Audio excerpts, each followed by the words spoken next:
Tonight on CBC Vancouver News. We are obviously pleased to see this development, but we have more work to do. Temporary tariff reprieve. Donald Trump agrees to pause punishing levies on Canada for 30 days as Canada pledges to boost border security. But what happens after? 29 days from now, we'll see where we're at, but I sure hope that we're not back to 51st state talk. Plus, like a lot of Canadians, I don't like to be bullied. amid the tariff tug-of-war, British Columbians try to buy local, but some higher costs can be hard to swallow. If it was affordable, I'd buy Canadian. And we have 15 snowplows. icy roads, slippery hills, lots of warnings. Snow and cold across the south coast make for slow going and days off. I eat snow! Don't eat the yellow stuff, Sam. I know. This is CBC Vancouver News.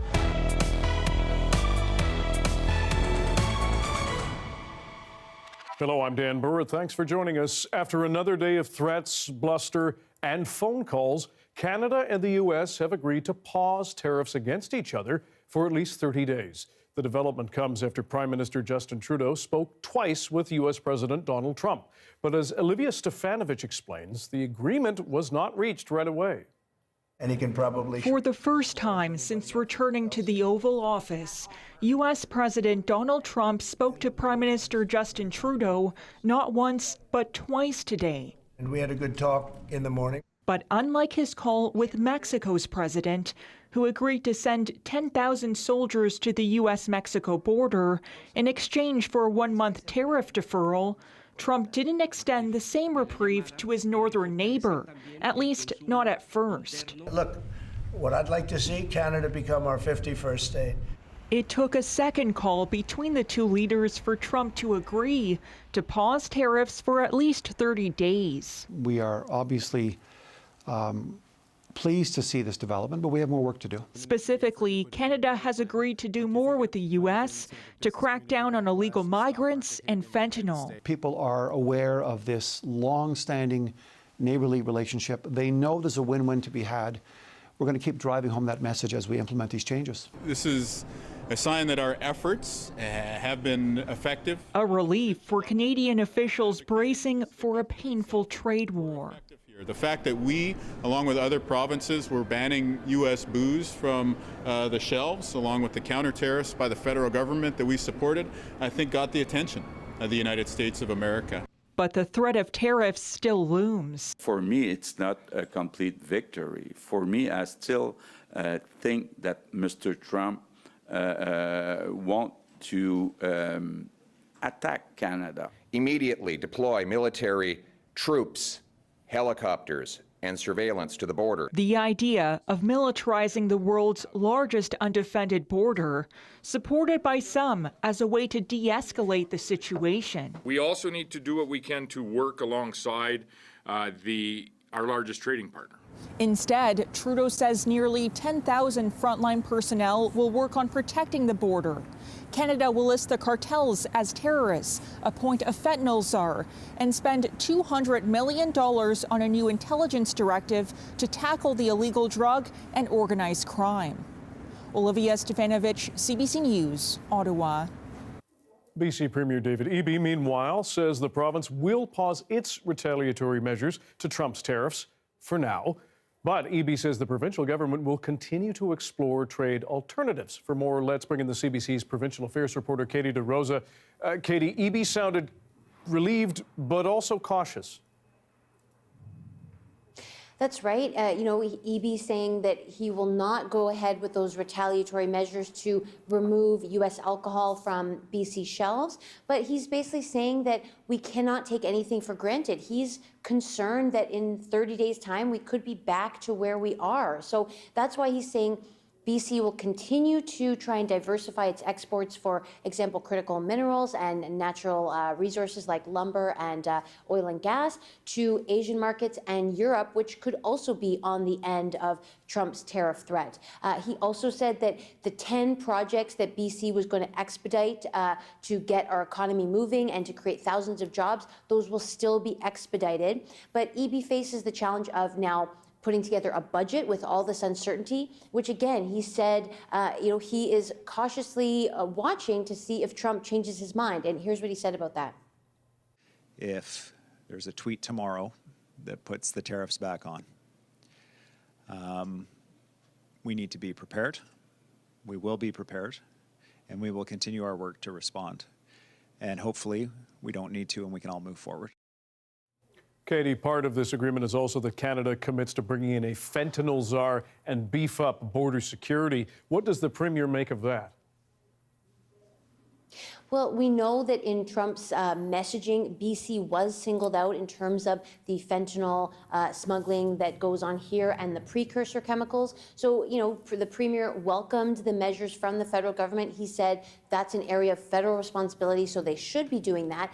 But EB also made clear that he said he doesn't think this is about fentanyl. He thinks that he believes Trump when Trump repeatedly mentions the Canada becoming the 51st state. So he says he's watching for that and cautiously looking at that. I also talked to BC Conservative leader John Rustad today. He again welcomed this pause of the tariffs, but again put the focus back on BC, saying he wants the BC government to do more to shore up our own ports, shore up our own borders, and that we still need to be doing more. So nobody should be taking their foot off the gas here, and I think everyone is waiting to see what happens in the next 30 days.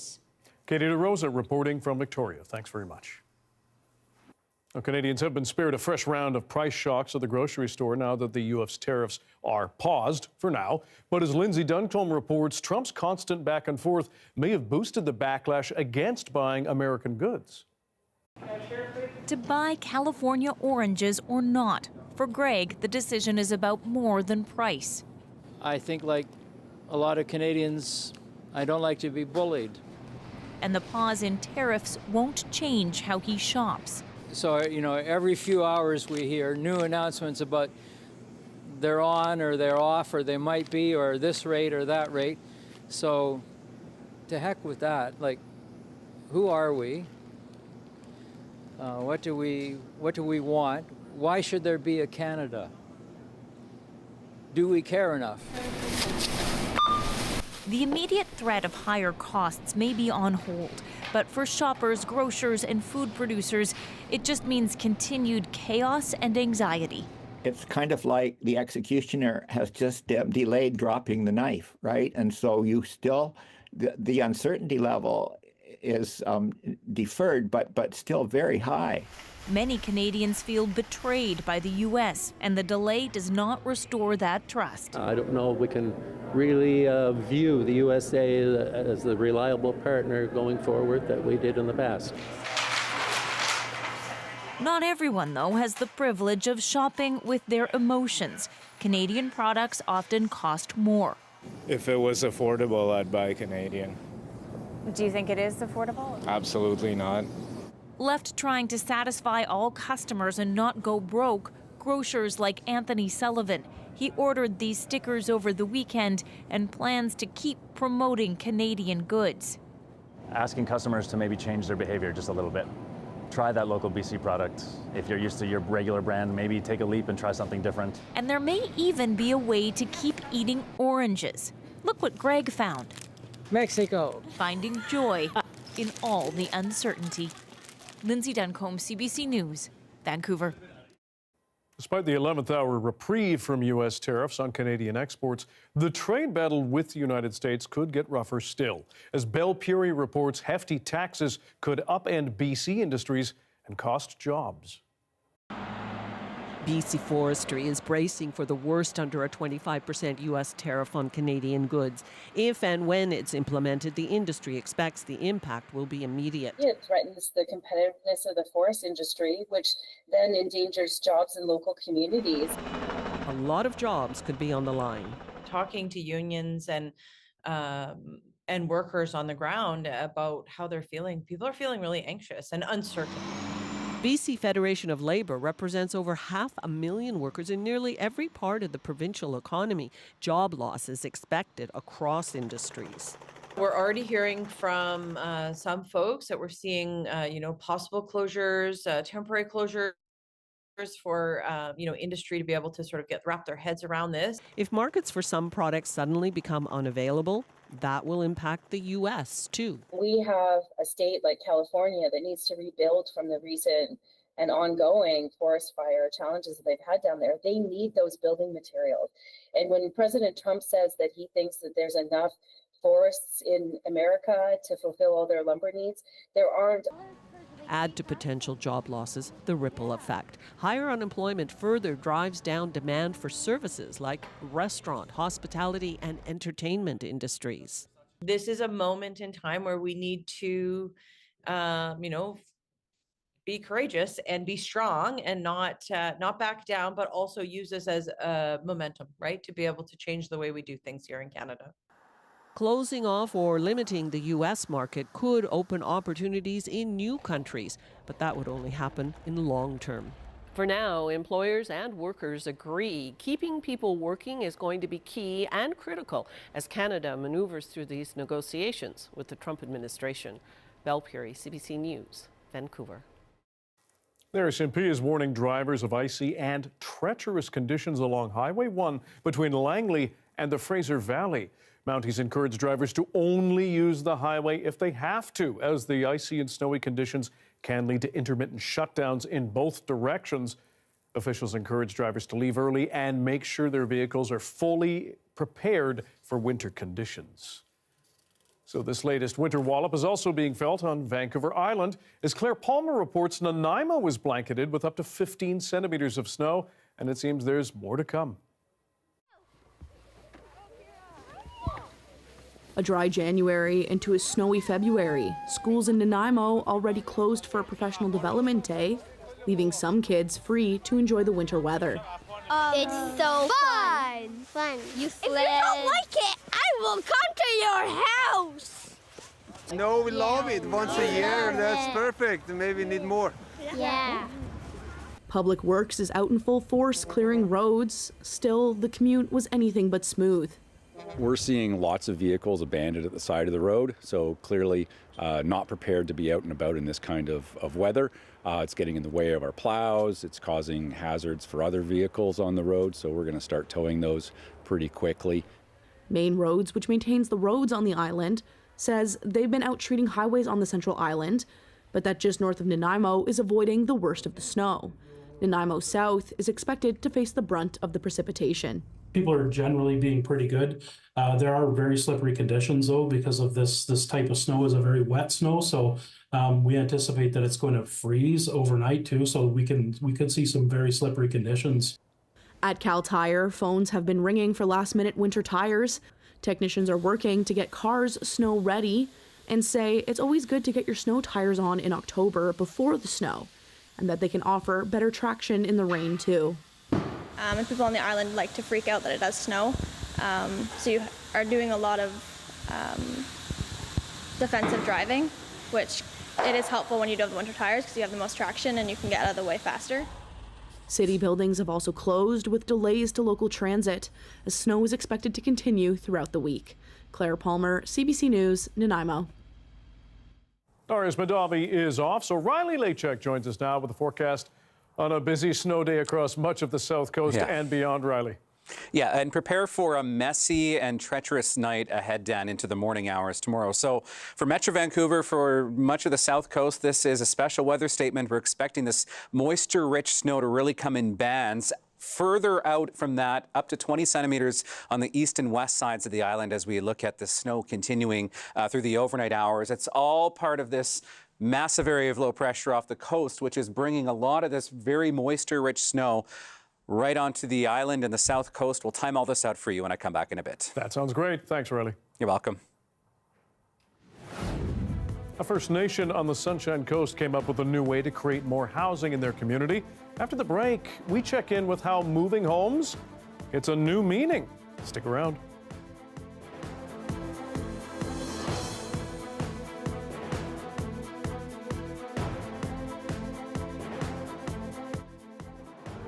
I think it's important to give a human face to the stories that we hear every day, the people that they affect. And I think talking to those people is what really gives us the true sense of the impact of the stories that we're hearing.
Back to our top story. As Canada breathes a temporary sigh of relief, concerns are still looming over the future of the Canada-U.S. relationship on trade and beyond.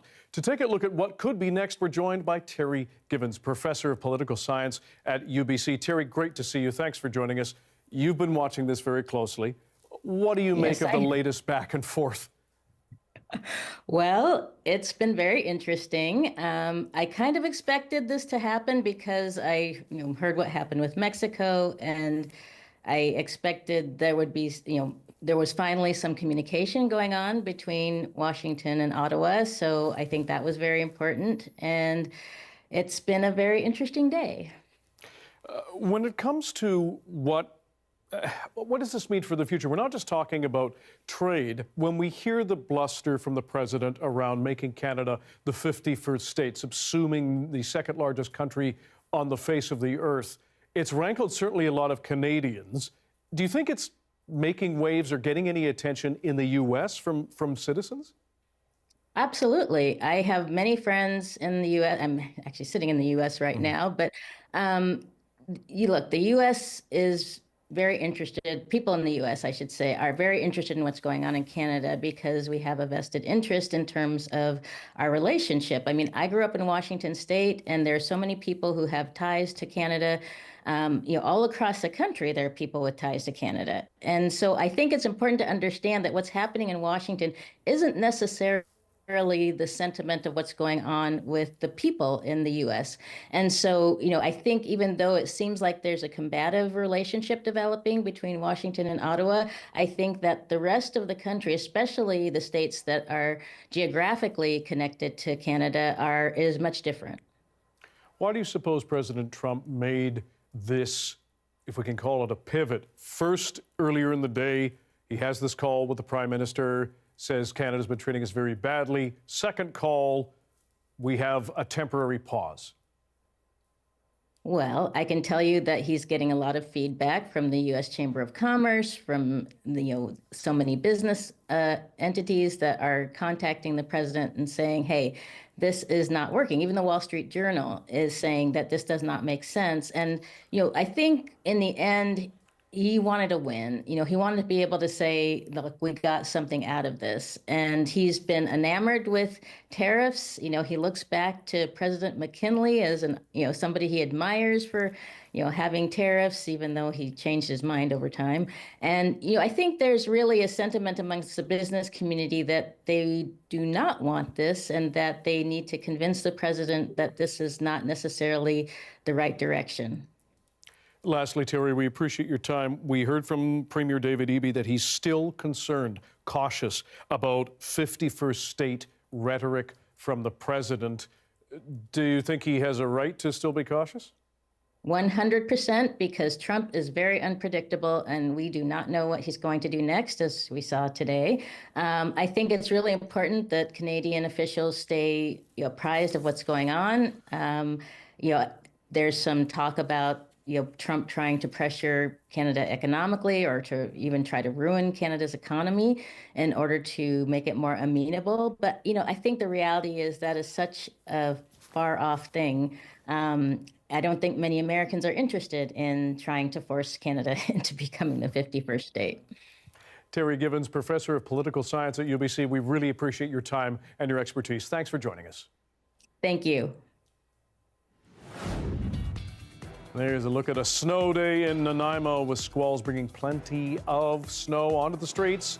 Snow on the island and in the lower mainland too, and a deep freeze in parts of the province. Riley Lechuk has your province-wide forecast coming up.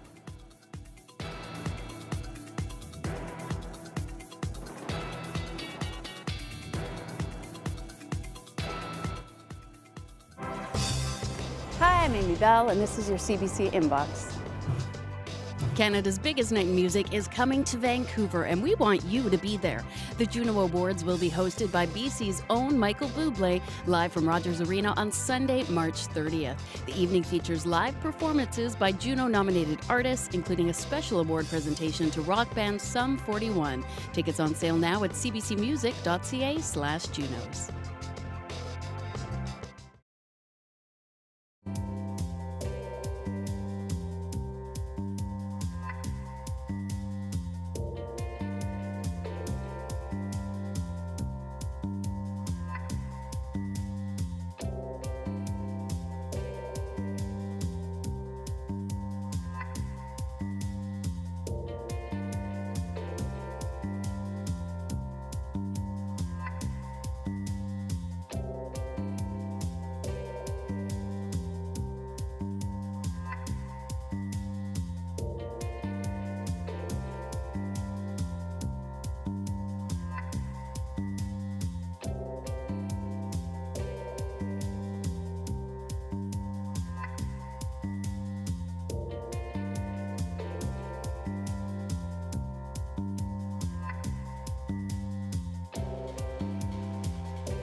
Infamous BC gangster Jared Bacon has been arrested again, this time in northern BC. The Fort Nelson Court Registry shows the 41-year-old Bacon is charged with 1 count of aggravated assault. The RCMP says it arrested 2 41-year-old men after a shooting outside a local business in late January. Bacon is one of 3 Abbotsford brothers tied to the Red Scorpion gang. In 2012, Bacon was convicted of conspiracy to traffic cocaine and sentenced to 14 years in prison. It's been a decade since the Shishalt Nation has built a new home in its community. Last spring, it came up with an innovative solution to create more housing by rescuing 10 homes set for the demolition yard in Port Moody and barging them over to the Sunshine Coast. Our Jackie McKay visited that community to see how the move went. This plot of land is starting to feel like a neighborhood, and not just because the homes are getting closer to being move-in ready. Everybody's from Shishalt. I would say about 70% of the people that are working here are First Nations. Yeah, we do our best to try to keep community members working, keep them busy, try to take care of the families and community first. These homes were going to be demolished to make way for a high-rise development in Port Moody. Instead, the nation worked with Renewal Development to have these houses lifted from their foundations, placed on barges, and floated up the Salish Sea. Saving on the environment, saving on wood waste, because they would have just been demolished. They have a really good foundation, they have strong wood. Shishal members Dallas Cragen and Marcus Weiss are overseeing the project, making sure concrete is poured and driveways are installed, all for the first set of families to move in this March. I've never been a part of a build like this. It's been really interesting and really gratifying. There's a lot of hopeful people wanting to get into these units. The demand for housing in Shishal is high. 200 people are on a housing wait list. We have a lot of homes that have families, like 2 or 3 families living in one home. So this is about time that we do this for our nation members. Chief Lenora Joe says the hiatus on building new homes made the wait list grow longer. But that's changing. Funding for another 56 homes to be built in this subdivision has been approved through the province's Indigenous Housing Fund. What we've decided to do is build it up and add a basement suite with a 1 or 2 bedroom so that maybe grandparents could move in with there, or aunties and uncles or siblings. So we're trying to bring family units back together again so that it's important for us that family supports each other. So that was our goal. Not long from now, the construction workers on this site will be moving out, so the families who are going to live in these homes can move in. Jackie McKay, CBC News, Shishalt First Nation.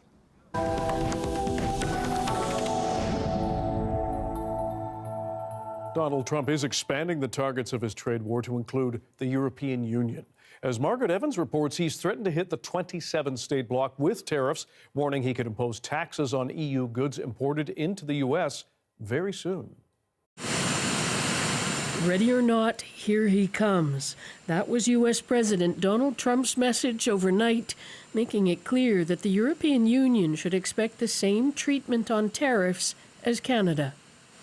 It will definitely happen with the European Union, I can tell you that, because they've really taken advantage of us. The U.S. is the European Union's largest trading partner, the EU selling more goods to the U.S. than it imports. Trump calls it an atrocity. Arriving in Brussels for an informal summit Monday, European Union leaders were bristling. I think that we have to do everything to avoid this totally unnecessary and stupid tariff wars or trade wars. If we're attacked on trade topics, says the French President Emmanuel Macron, Europe has to make itself respected and react. Across town at NATO headquarters, Secretary General Mark Rutte was grilled on unity within the military alliance. Our 2 members, Canada and US, are on the cusp of a trade war. Do you fear the alliance is unraveling at the most fragile of times? I'm absolutely convinced we can deal with these issues, and there are always issues between allies. Trump seemed to indicate that Britain, now outside the EU, might win a reprieve because he gets along with the UK Prime Minister Keir Starmer. Prime Minister Starmer's been very nice. We've had a couple of meetings. We've had numerous phone calls. We're getting along very well. Starmer, who joined EU leaders in Brussels for what he hopes will be a post-Brexit reset for relations with the EU, says Britain can enjoy strong ties with both the US and the EU. One of the opposition leaders here, the Liberal Democrats' Ed Davey, has called on Starmer to convene a Commonwealth meeting to support Canada against what he described as a schoolyard bully. Margaret Evans, CBC News, London. Let's go to Washington now, where the CBC's Katie Simpson shows us while Trump appears satisfied for the moment, he spent the day signaling he still wants far more from Canada. Thank you very much. We have some very exciting news today. The U.S. president's argument, this tariff war is all about border security, deeply undercut by his own words. Donald Trump offering a long list of ways Canada can permanently avoid tariffs, including by becoming the 51st state. If people wanted to play the game right, it would be 100% certain that they'd become a state. But a lot of people don't like to play the game because they don't have a threshold of pain, and there would be some pain. Trump has also said he wants to see Canada increase defense spending, American banks getting greater access to Canadian markets, and for cooperation in the auto sector to end. We don't need them to build our cars. I'd rather see Detroit or South Carolina or any one of our Tennessee. Trump has openly said he wants to use tariffs to generate revenue to pay for his election campaign promises, including tax cuts. And his vice president says tariffs are a tool to end trade deficits. We have to rebalance our trade relationship in this country. Trump even acknowledged it's about more than the border when announcing the tariff pause. Writing on social media, they're going to see whether or not a final economic deal with Canada can be structured. Yet Trump's inner circle still insists this is only about one thing. Where President Trump was absolutely 100% clear that this is not a trade war, this is a drug war. By any standard, it was a roller coaster of a day in Washington, all based on the decisions made by one man. Bien, ustedes? Mexico's president was also able to secure a 30-day tariff pause after she promised to send 10,000 soldiers to patrol the southern U.S. border. Trump has his closest trading partners on edge, and it looks like that will continue to be his strategy. Nobody can compete with us because we're the pot of gold. But when you're the pot of gold, the tariffs are very good. They're very powerful.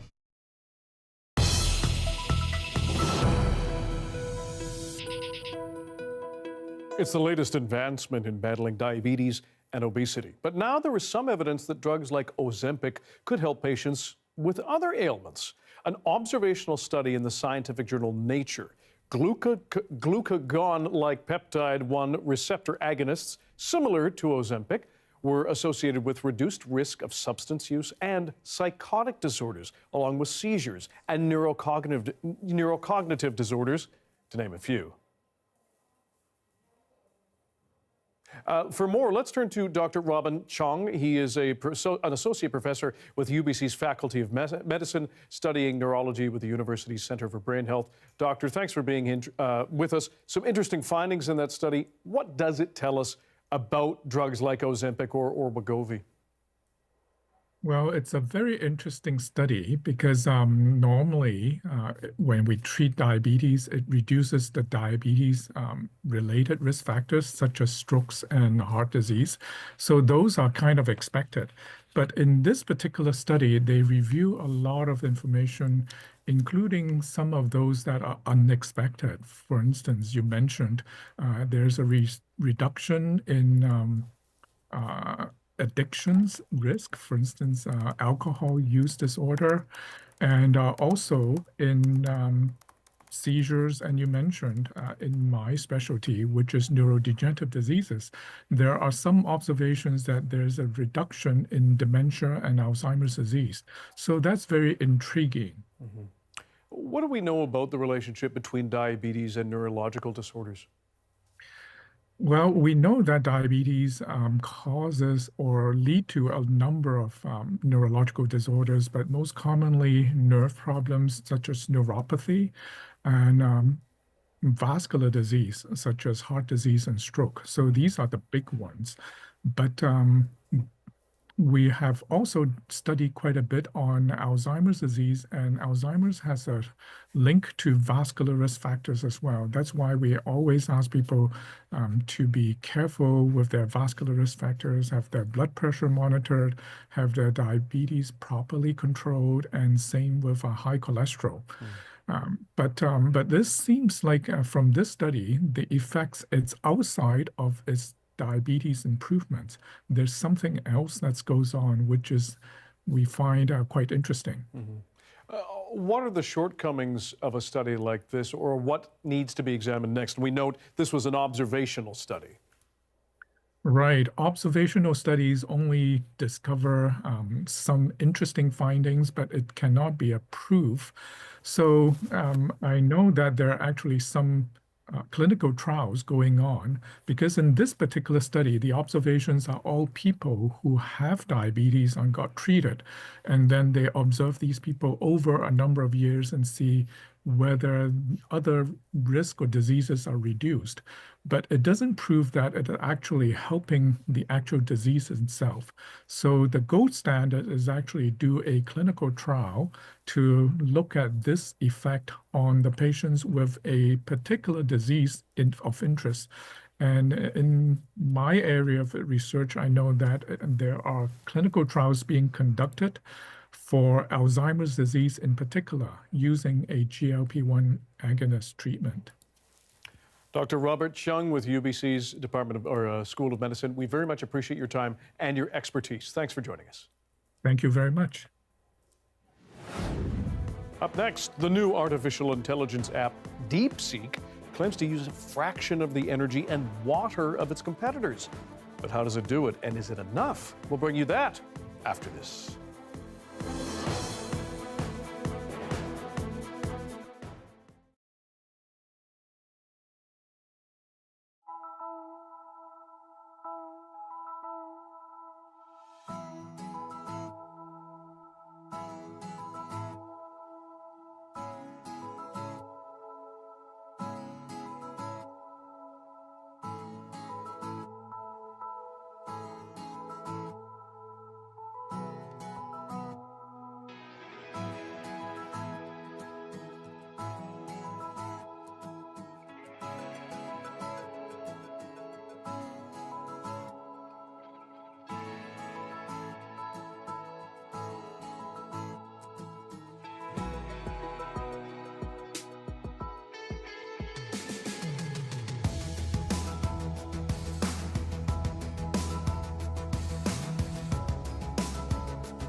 As the number and power of artificial intelligence apps grow, the use of energy and water is set to grow exponentially as well.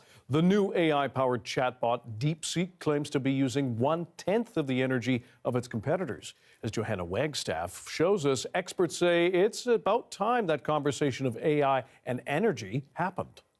You've probably heard about DeepSeek, but compared to other AI models, how much energy does it actually use? Because AI uses a lot of energy and a lot of water, and DeepSeek claims to need less of it, which is a big deal because AI data centers full of processors like this use a lot of energy and a lot of water. All this equipment generates heat, and water is continuously being used to cool those servers down. Now, measuring that is a new field of research. But to put this in perspective, a brand new study up for publication found that a single Google search uses 0.5 milliliter in water energy, compared to ChatGPT, which uses 500 milliliters of water for every 5 to 50 prompts. So, DeepSeek. The company claims to be able to achieve the same results as other AI models, but for a fraction of the energy use. They're saying 1/10, which is a big deal if it's true. And this expert says there are ways DeepSeek could be more efficient. The details are still unclear as to how they've done it. And, there's discussions about that they require less chips and they are more efficient, but I don't think we have a definitive answer on that front yet.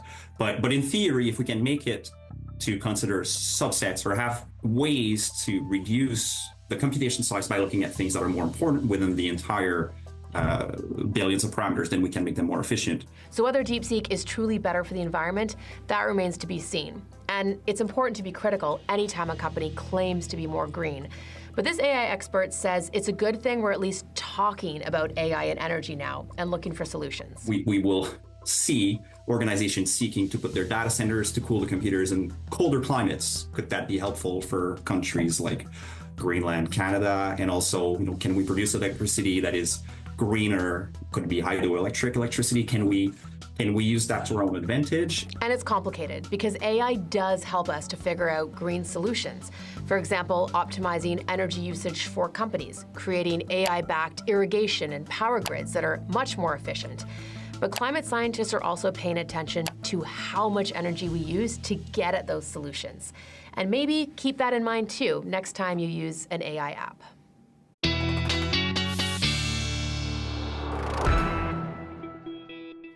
Well, much of the South Coast woke up to the first snowfall of the season over the weekend. Today, numerous school districts and universities declared snow days. Well, it was slow going on some roads. Our Michelle Morton has more from Maple Ridge. A snow day in every sense of the word. Charles Carr says he brought his kids to go sledding after the district was forced to cancel class. Have them slide up and down and hopefully not fight too much. Yeah, I like snow. I eat snow! Don't eat the yellow stuff, Sam. I know. With more flurries expected in the coming days, Maple Ridge officials say they've been keeping a close eye on the forecast in hopes of keeping most roads clear. We have 15 snowplows, and we have like 5,000 pounds of salt and brine that we can actually go out and put on the roads, and which we've been doing over the last couple of days. And last night, all of our crews were out on the roads doing the primary roads first. Mayor Rumi is also encouraging the community to be prepared for the conditions, such as having the right tires for the roads, and to also check on their neighbors during this cold weather. We've been seeing a lot of those comments on social media. I've seen so many people saying, I can move around. If you need me to come and plow your front door, no charge, we'll do it, just so that you can be free. And that's the power of a community that has pride, that has a commitment to each other. And you can expect to stay bundled up for at least the next couple of days. The middle part of this week, we're expecting conditions to be much more dry, but the cold air is expected to linger. So while the chance of snow diminishes, we're going to still be seeing temperatures well below seasonal normal. It's going to feel quite cold, especially for places where you're exposed to those outflow winds coming out of Howe Sound and out of the Fraser Valley. Meanwhile, TransLink is reminding commuters to sign up for transit alerts, as well as to give themselves extra time and to dress warmly in case of delays due to snow. 1, 2, 3, CBC! Michelle Morton, CBC News, Maple Ridge. Darius Madavi is taking the evening off. Riley Lachak joins us now with the BC-wide forecast. Riley, snow on the south coast usually makes for less than pleasant commuting. What do we get next? Yeah, a tough night ahead and a tough morning ahead, Dan, for sure. So what we've got is some of these intense, little but intense bands of convective snow that have really moved across the island and along the south coast, and really not snowing everywhere, but where it has snowed, it's certainly been very intense in nature. In fact, some places even getting some peaks of sunshine today, all the result of this large area of low pressure off the coast, which has been spinning some of this very rich moisture-laden snow onto the coast, and really has been temperature dependent really throughout the day today, and that's going to continue to be the case as we get into the overnight period tonight. So you can see this area of low pressure as it continues to spin just kind of gets stuck there as we get through the overnight hours. So through the morning, still some flurries through the south coast, through Metro Vancouver onto the island, tapering off as we get through the day tomorrow. So we have a little bit more yet to come, but certainly not as intense as it has been for most of us through the coming day or so. Into Wednesdays, when we start to see things drying out, finally we get into a much drier pattern and a much sunnier pattern as we get through the later part of the week, but certainly looking at conditions staying colder than seasonal as we get through the next couple of days and even into the extended forecast as well. Looking at snow to come yet, places like Nanaimo on the eastern side of the island looking at maybe another 7, even up to 10 centimeters of snow. Not out of the question as we head through the day on Tuesday before we start to see that tapering off throughout the day. Abbotsford, the south coast, Metro Vancouver, maybe another couple centimeters of snow overnight with that tapering off to flurries as we get through the day on Tuesday. And certainly a little bit of snow yet to come through parts of the interior and into the Rockies as we get later into the middle of the week as well. Looking at your forecast, and like I said, a lot of this is going to be temperature dependent. So places like Victoria, the south coast, looking at temperatures close to the freezing mark. So really right on that edge as we get through the overnight hours into the day on Tuesday. Tofino +2, Kelowna -7 tomorrow, and some much colder air to the north as we get through the day on Tuesday. I mentioned a bit of a dry out coming, so temperatures popping back up above zero as we get through Wednesday into Thursday. Dan, that sunshine continues right through the weekend. They'll dry us out, but temperatures staying cooler than seasonal. Okay, we are warned. Riley, thanks very much. You're welcome. As we mark Black History Month in Canada, we are sharing how a local program is empowering the next generation of Black women in BC, providing them with the tools to combat discrimination and giving them a safe space to celebrate heritage and identity. Janella Hamilton has that story. Hi, it's Tulivu speaking. As a second-generation immigrant from Kenya, Tulivu Wamai didn't always feel like she belonged in her Surrey high school. I definitely have experienced racism, I've experienced insults. Wamai says she longed for a space to share her cultural experiences, a community where she could build confidence and find mentors. She found that within Empowered Black Girl, a program for girls in grades 8 to 12. I felt like it was a safe space and that I could be honest, and that the stories I would share as an experiences, they're shared experiences. The program is run by Black Women Connect Vancouver, a volunteer organization that holds workshops, conferences, and events to support Black teens. Black girls have unique experiences, and it's layered with racial discrimination, gender discrimination, microaggressions, the list can go on. And all that erodes confidence, it erodes your connection to your cultural identity, your connection to your racial identity. And so we are trying to turn the tide on that. Adeze Oputa Anu moved to BC from Nigeria in 2017. She says there is a need for more resources and funding for programs that support Black girls in Metro Vancouver. We're still hearing these stories. Even up until recently, from different school districts around Black girls, Black youth who are experiencing racial discrimination and not being supported in the way that we hope they will be. The Black community in the region has historically been one of the smallest in the country, but has grown in recent years. The 2021 census shows there are roughly 41,000 Black residents in Metro Vancouver. We went to the zoo. Since completing the program, Wamai has been studying to become a social worker while volunteering with Empowered Black Girl. Also working at the Umoja Operation Compassion Society, helping run an after-school program for immigrant and refugee children. It's been fun to help people and pour into people and mentor kids the same way that I've been mentored in my life. I think that's the kind of ecosystem that we're looking to build, where the people who have gone through the program and understand the benefits and the impact are coming back to say, we want more girls to have this experience. A full circle moment for Wamai, who hopes to continue inspiring more young Black girls to achieve their goals. It's a question South Coast homeowners only need to ask once or twice a year, if that. Coming up, the legal argument around snow removal. What could happen if someone slips and falls outside your home?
It is an admittedly rare sound on parts of the South Coast. The scrape of shovels heard from Victoria to Nanaimo, North Vancouver to Chilliwack today. But what happens if somebody slips and falls on the sidewalk outside your home after it snows? Jason Proctor has more on the possible liability. So, You're a homeowner, it's snowing outside, the sidewalk is building with snow, and you're wondering, what should I do? You're required by the law to clear the sidewalks in front of you because of city bylaws, but what happens if somebody slips on the sidewalk because, well, either you don't clear it or you kind of do a shoddy job of it? This is Canada, so the issue of snow removal has actually made its way all the way up to the Supreme Court of Canada. But the issue of sidewalks and slipping on sidewalks and homeowner liability was actually considered by the BC Court of Appeal a few years ago in a case that involved a man in Burnaby who was walking with a carton of eggs in front of a house where he slipped on the ice, and he ended up suing the homeowners because he claimed that the shoddy job that they had done of maintaining the sidewalk in front of their home had turned it into black ice, making it a liability and ultimately causing his injury. The appeal court judges, in looking at this, looked at the collective responsibility we all take on for the cities by agreeing to shovel our sidewalks, essentially doing their job for them. And the judges found that if you found people responsible for any injury that happens because they're doing the job, they're doing their civic duty essentially, that would be turning it into a situation where essentially nobody would end up shoveling their sidewalks, and you know, the kind of system that we have set up in Canada to look after sidewalks in snow events would basically fall apart. So bottom line, you can't be held responsible if somebody slips on the sidewalk in front of your house because, you know, you didn't shovel the right way. And if you are walking on the sidewalk in front of anybody's house in this kind of weather, be careful. Jason Proctor, CBC News, Vancouver. Jason's story is from last year, so still good advice. Thanks for being with us tonight on CBC Vancouver News at 6. You can watch this newscast on CBC GM, our free app, as well as on YouTube and our website, cbc.ca/BC. We will have your next local news at 11 o'clock, right after the National. Good night.